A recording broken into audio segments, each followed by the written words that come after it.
क्या आप जानते हैं कि एक वक्त था जब स्पेन में अजानों की आवाज गूंजती थी, लेकिन फिर एक दिन ऐसा आया जब इन्हीं मीनारों से सिर्फ खामोशी टपक रही थी। ये कहानी है उस दिन की जब एक पूरी तहजीब ने अपना घर छोड़ दिया और अलहमरा के महल ने आखिरी चीख मारी। ये है अल-अंदलस, जहां इल्म, फन और तहजीब अपने अरूज पर थे। कोर्दोबा की गलियां रोशन थीं, लाइब्रेरियां इल्म से भरी हुई थी। ग्रनादा आखिरी मुस्लिम सल्तनत का दिल था और उसके बीचों बीच खड़ा था एक शाहकार, अलहमरा। अलहमरा सिर्फ एक महल नहीं था, यह एक ख्वाब था।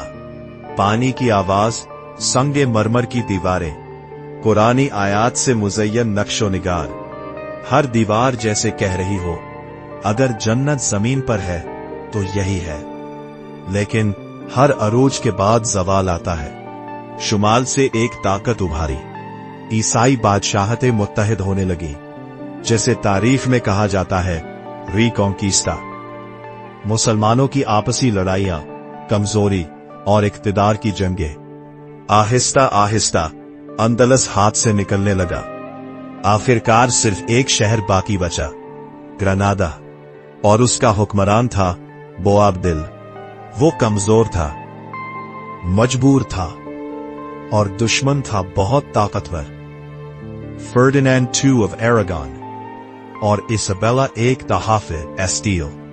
वो दिन जब अलहमरा खामोश था, दरवाजे खुले और चाबियां सौंप दी गईं।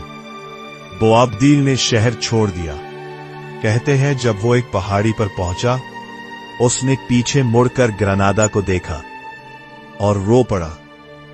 उसकी मां ने कहा, धम एक औरत की तरह रो रहे हो, इस सल्तनत के लिए जिसे तुम मर्द बनकर बचा ना सके। ये अल्फाज आज भी तारीख में गूंजते हैं। मुसलमानों को मजबूर किया गया कि वो या तो मजहब तब्दील करें या अंदलुस छोड़ दें। घर खाली हो गए, मसाजिद सुनसान हो गईं और अलहमरा वो सिर्फ खड़ा रहा, खामोश, जैसे कोई गवाह हो एक अजीम जवाल का। ये कहानी सिर्फ एक सल्तनत की नहीं, ये सबक है। जब कौमें आपस में लड़ती है तो दुश्मन जीत जाता है। जब इल्म छोड़ दिया जाए तो जवाल यकीनी हो जाता है, और जब इत्तेहाद खत्म हो जाए तो तारीख बदल जाती है।